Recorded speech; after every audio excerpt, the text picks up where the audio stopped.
موجودہ دور میں ایک بات ہر جگہ زیر بحث ہے، خاص طور پر سوشل میڈیا پر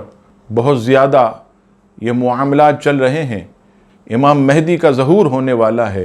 سب سے پہلی بات یاد رکھیے گا کہ امام مہدی کے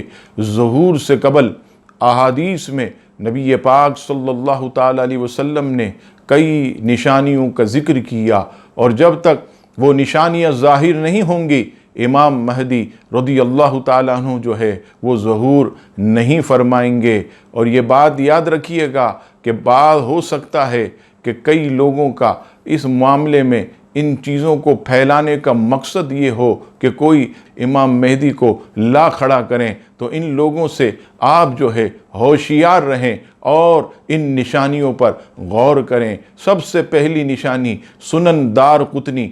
جلد 3 پیج نمبر 65 پر حدیث نمبر 10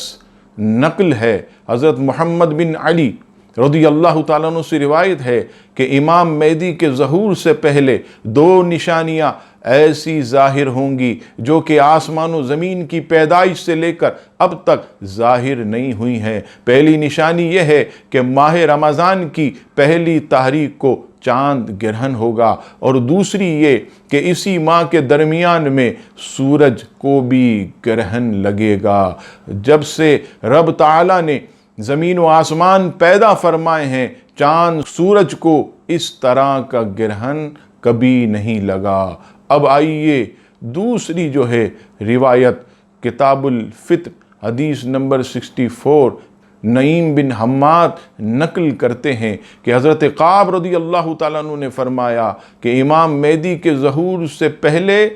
ایک ستارہ نکلے گا، وہ ایسا ستارہ ہے جو مشرق سے نکلے گا اور زمین والوں کے لیے ایسی روشنی کرے گا جیسے 14ویں رات کے چاند کی روشنی ہوتی ہے۔ اب آئیے تیسری نشانی، اسے بھی کتاب الفتن حدیث نمبر 986 پیج نمبر 341 جلد اول پر نعیم بن حماد نقل کرتے ہیں کہ رسول اللہ صلی اللہ علیہ وسلم نے فرمایا کہ ذوالقعدہ میں قبائل آپس میں گروہ بندیاں کریں گے اور اسی سال حاجی لوٹ مار کریں گے۔ مینا میں گھمسان کی لڑائی ہوگی جس میں بہت لوگ قتل ہوں گے، اور ان کا خون جہاں پر شیطان کو کنکریاں ماری جاتی ہیں وہاں تک بہہ جائے گا۔ جنگ کرنے والے بھاگ جائیں گے، پھر ایک شخص کو رکن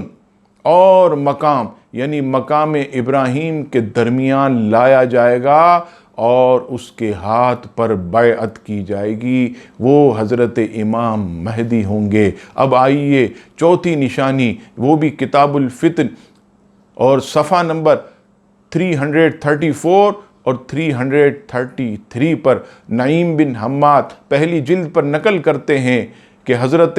مطر الوراق رحمت اللہ علیہ فرماتے ہیں کہ امام مہدی کا ظہور اس وقت تک نہیں ہوگا جب تک اللہ تعالیٰ کا اعلانیہ انکار نہ کیا جانے لگے۔ اور حضرت مولا علی شیر خدا کرم اللہ تعالی وجہہ الکریم فرماتے ہیں کہ امام مہدی کا ظہور اس وقت تک نہیں ہوگا جب تک مسلمان 1/3 قتل نہ کیے جائیں، 1/3 مر نہ جائیں اور 1/3 باقی نہ رہ جائیں۔ آپ بتائیے، ابھی تو اس میں سے ایک بھی نشانی ظاہر نہیں ہوئی۔ ہاں، اگر یہ کہا جاتا ہے کہ حج موقوف ہو جائے گا تو بتائیے حج موقوف ہونا یہ تو بالکل بند ہونا ہے، حالانکہ حج جو ہے ابھی بند نہیں ہوا۔ کئی لوگ آس پاس کے قریبی وہ حج ضرور کریں گے، بیرونی ممالک والوں کو نہیں کرنے دیا جائے گا،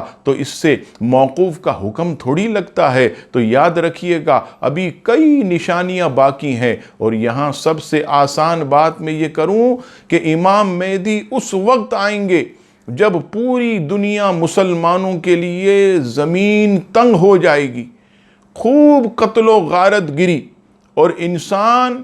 ناپاک گندا پانی پینے پر مجبور ہوگا، اور اس وقت رو رو کر التجا کرے گا کہ مولا اب بھیج اس مرد کامل کو۔ تو ایسے پرفتن دور میں امام مہدی ظہور فرمائیں گے، اور امام مہدی کی نشانیاں ہم نے جو ہے اپنے چینل پر جو ہے مختلف کلپ کے ذریعے بنائی ہیں، وہ کیسے ہوں گے، کب آئیں گے، ان کا حلیہ کیسا ہوگا، کون کون سے کام کریں گے، اس کے علاوہ دجال کب نکلے گا، دجال کے ساتھ کون ہوگا، اسی طرح حضرت عیسیٰ علیہ السلام کب نازل ہوں گے، کب تشریف لائیں گے، اور وہ کس طرح دجال کا خاتمہ کریں گے۔ ہمارے چینل پر ضرور جو ہے آپ سبسکرائب کریں اور دیکھیں، وہاں سے آپ کو کافی معلومات ملے گی۔ اللہ ہر مسلمان کی جان و مال، عزت و آبرو، بالخصوص عقیدے اور ایمان کی حفاظت فرمائے، آمین۔